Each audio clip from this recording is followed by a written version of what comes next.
Hey everyone, welcome to Simplexity, where we simplify the complexities of life and bring a little curiosity and contemplation to meaningful and sometimes difficult conversations.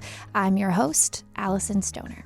Judging by the title of this episode, we're gonna get nerdy, flirty, and QWERTY. That's QWERTY on the standard English keyboard. We haven't yet tackled an elephant in the room, which is mentioning the device through which you're listening to me speak, and the ever-increasing influence technology has on our lives. What are the risks, the benefits, the consequences? How do we need to respond? What does participating in advancing technologies mean for our identities and the future of privacy? Given our data or digital footprint, comments on social media, emails, app use, search history, online purchases, video calls are being tracked. Your reputation online could be the thing between you and your dream job, but your information is also bought and shared at a price behind the screen. The umbrella of technology poses incredible promises for collective progress and just as deleterious threats against humanity and the planet. So, how do you stay classy and classified online? To sort through it all, my friend Samantha Stein is with us today. Samantha is on a mission to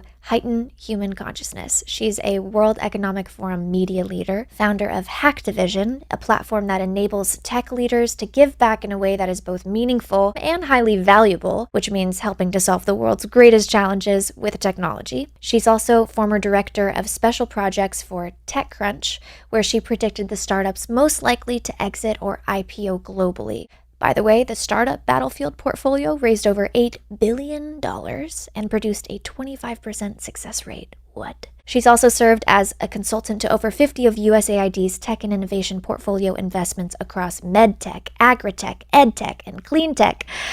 I can't say I've ever used any of those terms in my life before. Sam, thank you for joining me on the podcast.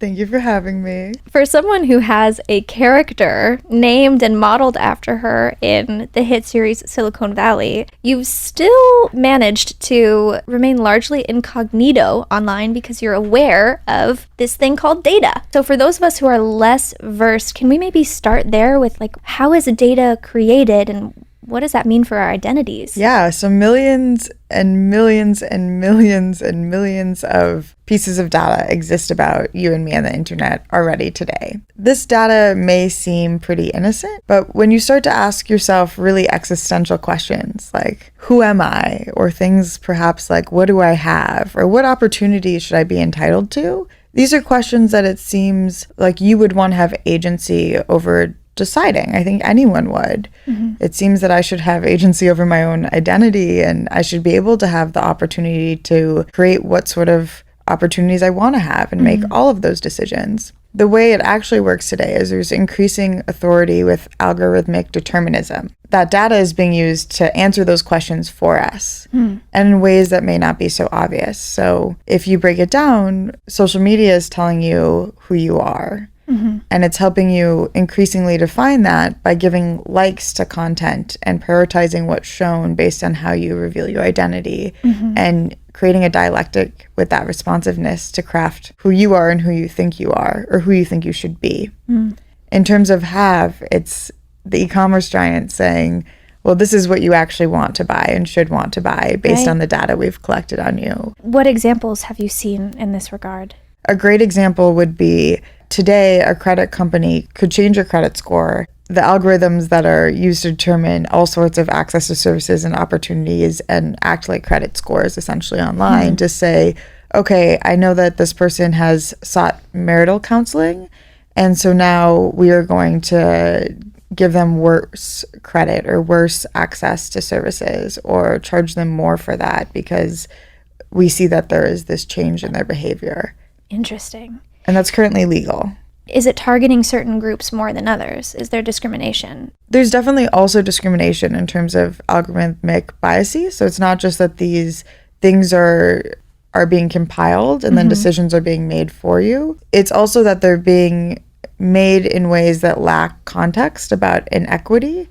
And so when you have a bunch of data and it's mirroring human behavior, it's just replicating the pattern and saying we see this, this, and this, and so we're going to continue to produce this, but not necessarily why or that pattern needs to change, or maybe that it's actually illegal. for that pattern to exist in the first place. I mean, one example would be if you search online, the names that are typically associated with people of color. One researcher from Harvard was just researching their name and realized, oh my gosh, whenever I put in a name of myself or a family member, even though none of us have criminal records affiliated with us, we get targeted for arrest searches and ads, which is a paid service. And then she experimented with putting in names like John or Pat, and you didn't have the same pattern. Some of those might seem more subtle and nuanced, and then there's other examples that are much more obvious. Yeah, I remember we were in Oslo together, and actually, ironically, I met you because an algorithm served me an ad for the trip, which I find interesting. They know me well. It has changed my life. I'm glad I went on the trip. I was hearing a story about a fast food restaurant or a company that was testing how to predict what customers might want to order. And somehow, algorithmically, they started selecting meat and potatoes for men and porridge for women. That was the menu item that women, this algorithm predicted, would want to order.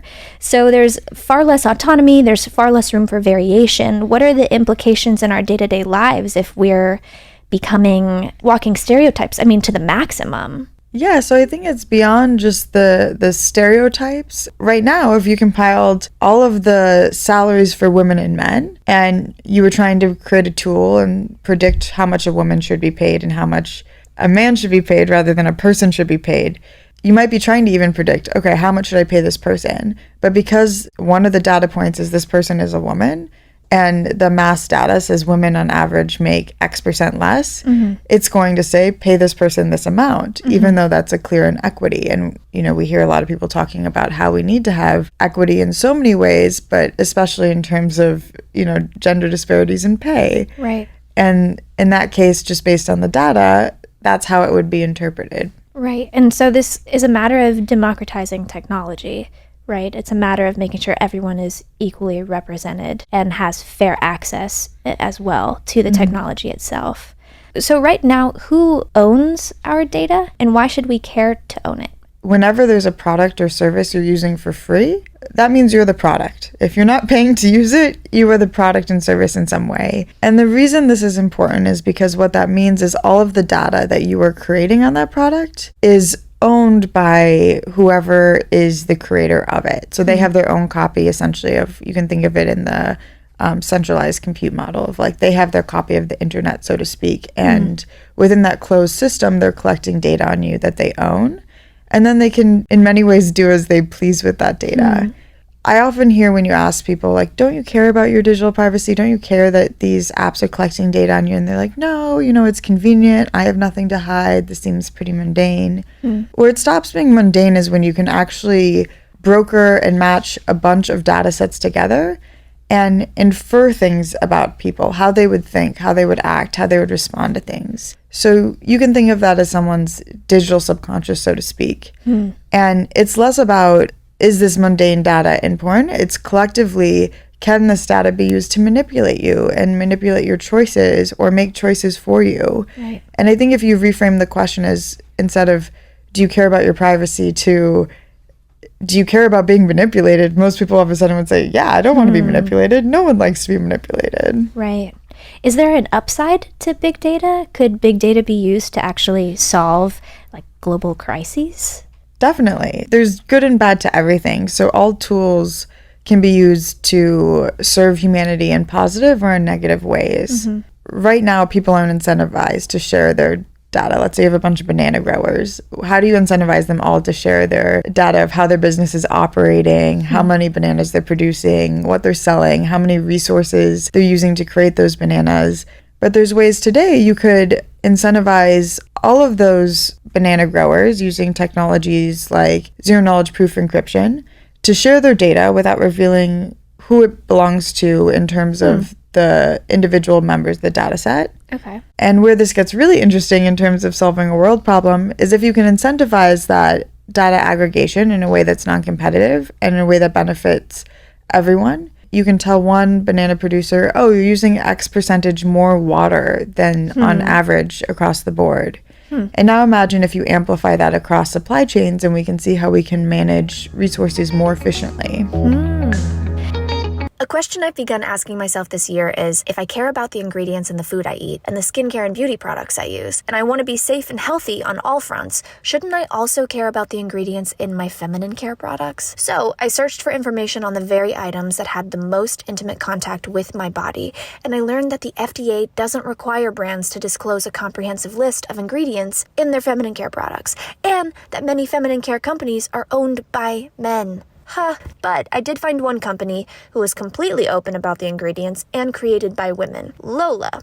Lola speaks my language because their pads, liners, and tampons use 100% organic cotton, and they have both BPA-free plastic applicators or environmentally friendly non-applicator tampons. Their feminine wipes are biodegradable and hypoallergenic, and they don't use synthetic ingredients like rayon and polyester, harsh chemical cleansing agents, fragrance, and dyes like most major brands. Also, for every purchase, they donate feminine care products to homeless shelters across the US. So you can do good with your dollar. It keeps getting better because you get to customize your subscription with exactly what you want, how often you want it delivered, and it'll arrive straight to your door in a well-designed, discreet box. Women-owned companies rule. So friends, think about the importance of protecting and caring for your beautiful body in a way that doesn't harm, irritate, and inconvenience. Good news, I have a huge deal for the Simplexity fam. You can get 30% off your first month subscription. Just visit mylola.com and enter Stoner when you subscribe. That's mylola.com/STONER for 30% off your first month. mylola.com and enter Stoner when you subscribe. That's mylola.com/STONER for 30% off your first month. Take care, fam. Dear everyone who wears a bra, or who knows people who wear bras, I have some great news. I myself gave up on bras long ago. None ever fit my athletic build. I was either pinching skin or left with gaping holes, which has been a major insecurity. So I was scrolling online and I saw this company, Third Love. First, their tagline is bras and underwear for every body. I said, let's see about that. Okay. They have more than 80 bra sizes, including half cups. Thank you, finally, from bands 30 to 48 and cups AA to I. How? They used real measurements from millions of bra wearers. Imagine. Next step, I took their 60-second Fit Finder quiz. Honestly, never even knew there were easy words and ways to describe my unique body, or that I'd enjoy a quiz this much. But I'm still thinking it's probably impossible to be accurate without going into a store, right? Wrong.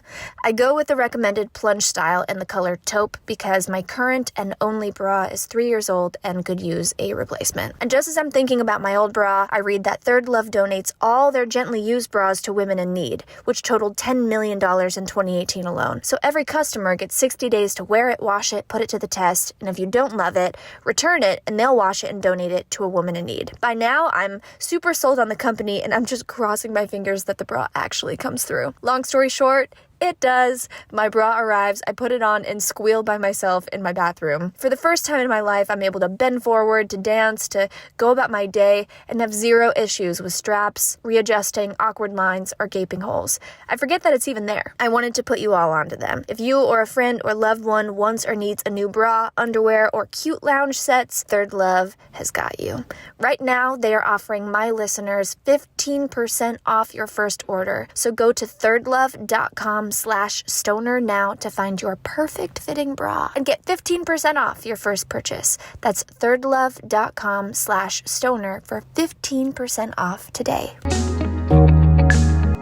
Are there specific projects that you're excited about, that you're working on, that are kind of a response to this? Yeah, there's many. I mean, one of the recent big developments in my career has been that I helped co-found a company called Unim Labs, and their first brand to market, called Cylon, targets skincare for people of color. When we think about access to personal care, or even just basic things like, day-to-day skincare, we don't realize that there's huge inequities in just access to basic things like that based on how markets are served and products are currently developed. So this is such an interesting product because by 2044, the majority of the US population, according to census data, will be people of color. So that's just around the corner. And yet there are not scientifically developed products on the market for basic things like skincare that address those scientific differences in skin profiles. So for example, most of the products on the market today have things that would cause unevenness in their skin, bleaching for a lot of products, that aggravate existing conditions. And Patrick Boateng, who actually was a diplomat in China, was having terrible skin issues because of the pollution and went on this quest to find something to help his skin and learned that it's not just that products in the market actually aggravate his skin, it's that they would also not treat conditions that disproportionately affect people of color, like keloids, for example. Right. So someone I really admire is Arlen Hamilton. She has spoken fearlessly in the media about we need to change this, here's why. And she wants people to see that they have blind spots. So they're not investing in these markets, not because the opportunity for large returns aren't there. If anything, like greater opportunity for return is there. I mean, if you're talking about products to serve what will soon be over half the US population, it's clear that that's a tremendous market opportunity. It's more that the way a lot of venture capital still works today is based on networks. So I went to school with this person and then I know them through a friend and then someone else introduces them. So it's sort of this like closed group networking. Like when you look at those statistics, there's a lot of clear discrimination. It's not that there are tremendously less founders trying to get funding from those demographics. It's that it really is an uphill battle for them. How do we ensure that the value creation isn't disproportionately benefiting a certain group of people? So one of the ways, of course, is that we need to make sure that more resources and funding and support goes to everyone from all different backgrounds and not just disproportionately one type of signaled profile. So, you know, we all have seen the image of like the white dude in the hoodie who went to Stanford as being like, this is what a startup founder looks like. Trying to change that sort of understanding of the image and highlight entrepreneurs from all different backgrounds all over the world. So when people think about being an entrepreneur, they can see that there's faces of people who look like them. There's profiles that resonate with their background, so they can see that there are pathways for them too. Right. In terms of where things are going right now, you know, people talk a lot about like cryptocurrencies and blockchain, and it's a lot of buzzwords. There's a lot of confusion about like, what are these technologies? What does this mean? So blockchain sits under this distributed ledger technology, and blockchain is like one sub part of that, and cryptocurrencies are one tiny part of that. And most people don't realize that already 97% of the US monetary supply is like solely digital. When we think of it that way, like, you know, digital currencies aren't some radically new thing. No, it's not a huge leap. What's a huge leap is the idea that it's programmable money. So you can set certain conditions and contracts to it that can simplify a lot of things. And this is immensely, immensely valuable when you think about the types of conditions you can set around financial instruments or the ways they will be used or the ways in which a cryptocurrency or crypto asset can represent a good or service and how it's being used or held. And what I would like to see is that the investment also in these areas is understood in more digestible terms by a larger audience, so that we don't have conditions replicated where it's one specific type of person or group of people has a disproportionate amount of power in the value creation there, because we're going to see the next big wave of immense value creation come from that area. Learning around here, new ideas, new skills, new stories. And I believe if you want to make something happen, you've got to be a self-starter these days. The good news is the tools are at our fingertips more than ever. So months ago, I began dedicating 1 hour a day to studying something new. And there's been a consistent place I return to for insight, information, and inspiration, and that is Skillshare. Skillshare is an online learning community with thousands of incredible classes covering dozens of creative and entrepreneurial skills. I've personally taken photography courses, which completely revamped how I approach content creation, writing courses, which sharpened my format for alchemy on YouTube, productivity and design courses to get my team and calendar better organized, and It's one of the reasons I've been able to expand my career and business so much in this past year. So, if you're searching for something new to challenge you, or you're returning to a long-time passion project, Skillshare has classes for you. Join millions of fellow lifelong learners by going to Skillshare.com/stoner.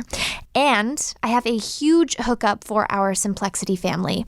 Get 2 months off of Skillshare for free at Skillshare.com/stoner. Do you know what you could do in 2 months? It's a long time. Even if you just devote 1 hour a night for 2 months, you could probably take over your boss's job, or maybe even create opportunities for a new job.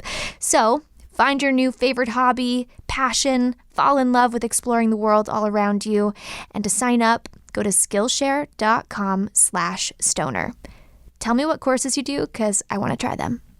What I would like to see is that the investment also in these areas is understood in more digestible terms by a larger audience, so that we don't have conditions replicated where it's one specific type of person, a group of people has a disproportionate amount of power in the value creation there, because we're going to see the next big wave of immense value creation come from that area. A lot of what you're talking about is truly just how the umbrella of technology co-conspires with human consciousness and the human condition. Where does tech play into that, and how can those two be a beautiful married couple that lasts forever? The baseline is, how do we make sure people are dedicated to creating tools that are used for good? And even if you're creating something with the intention of good, there can be unintended negative consequences. Right. Another larger piece of the puzzle is, how do we create things that aren't created in sort of like a fear-based mentality of like, I need to dominate for security, I need to accumulate massive wealth so that I feel safe, but in ways that instead are collaborative to create greater intelligence sharing, so that we can share resources and intelligence to heighten the human experience and transform it in ways that help us grow and not limit us or make us sick. So there's many ways today in which you see that people are sick because of technology, or you see that we're actually making our planet very sick and ill because of the ways in which we treat its resource allocation as a zero-sum game, and people want to accumulate and use it for profit to the point at which they deplete it beyond repair. And right now what we're seeing is people are in a highly immersive environment. There's more tech around us than ever before. I mean, there's lots of people born today who would never remember growing up without a television or cell phones around them, or TVs, or flashing billboards all around. You know, Instagram is just a scroll of billboards now. Right? I would know. It's changing the way humans react to their environment. And so that has to do with how our minds are wired and think, how our minds are programmed. So you see heightened rates of anxiety and depression. There's a disease called hikikomori, which came out of Japan first, but I think will have a term for it in the United States too, which is basically like a self-isolation because of technology and the inability to socialize with other humans, or fear of it. You see that what was considered connection through digital access instead is creating a false sense of connection and true presence, where someone is truly looking at someone, not thinking about anything else, and present with them in that moment, not thinking of what they're going to say next, but just really being there to listen to what they're saying and hold space in that moment with them. Nervous system to nervous system. Exactly. Is increasingly rare. So the new currency, I think, is actually true connection or presence. And that's the thing that's highly, highly valuable today and healing to people. Companies like Calm or Headspace or Muse, which is an EEG headband to let you know when your thoughts are trailing in meditation, become these really huge companies because there is more of a need than ever to access that mental clarity and presence and calmness of the mind. And even our carnal nature, our sexuality, sensuality is affected by technology. And I know you've spoken a little bit about that.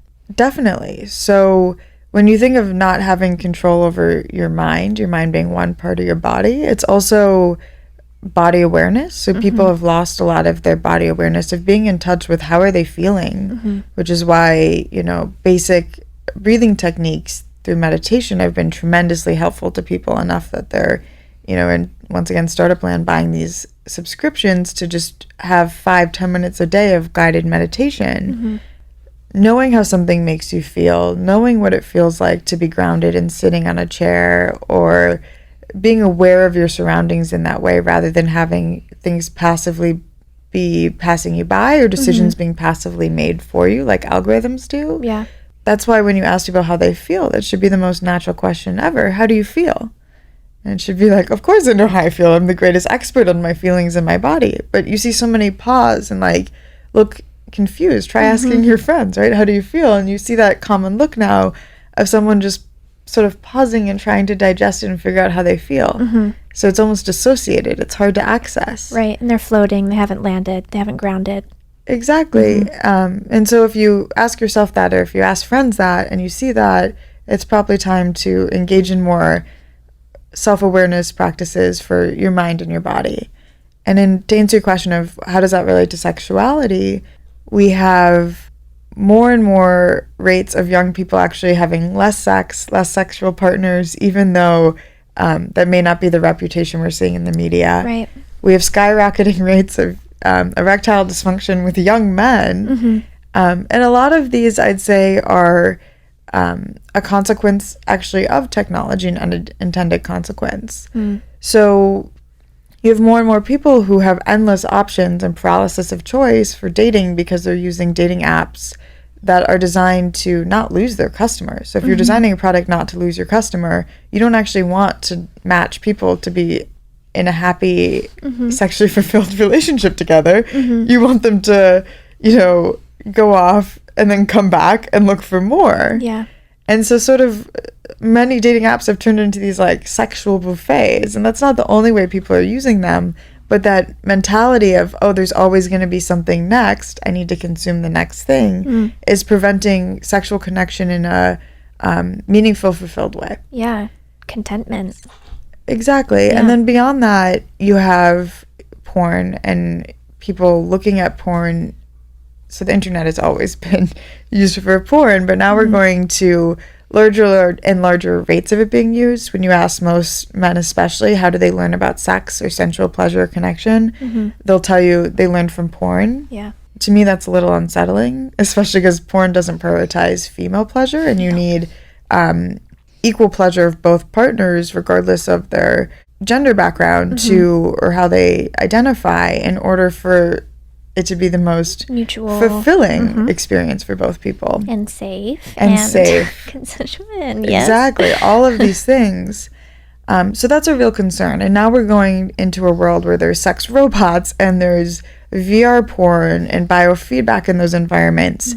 We can sort of see these like Black Mirror-esque futures in which people might actually forget how to have meaningful person-to-person sexual connection that prioritizes both partners' pleasure. Right. And I think what we're going to see as a response to that is, in the same way we've seen mindfulness take off, people are going to have that also with their sexual intimacy. So how do I get back into a rhythm of connection with my body and body awareness? Which is sort of actually reflective of a lot of ancient traditions and wisdom that Yeah. we've just kind of departed from, especially in Western culture. I think a final question or launching pad for you to kind of say whatever needs to be said that hasn't been is, how can I be on the quote unquote right side of human consciousness and technology? Intentions are the greatest poetry. And so I think keeping yourself and people around you attuned to their intentions and constantly bringing them back to what is the Northern Star and why am I creating where I'm creating and where is that coming from is super critical. How am I making sure that all of the work I create reflects my intentions, and how am I also inspiring that ethos in people around me? So we can also think, what is my intentions of using this technology? Am I looking for human connection and to strengthen my relationships? And if so, is technology actually serving me in that way? Or is it feel that way a little bit, but it's actually bringing me further apart from the people I care about? Am I spending the right amount of quality time with them? I'll be reading a lot of books to try and understand half of what you've shared today. Really, there's so much value. I appreciate you sharing. Thank you for coming on the show. Thank you for having me. Yeah. So for everyone listening, after hearing all of this, how are you feeling? Comment any thoughts and emotions, questions that are bubbling up, because we covered a lot of territory. So I think we should just jump right into this week's 3 key takeaways. You can use these insights as mantras, affirmations, or ideas to contemplate. I'll say each twice, and you can repeat the third. I am intentional about making technology and the world an equitable place for everyone. I am intentional about making technology and the world an equitable place for everyone.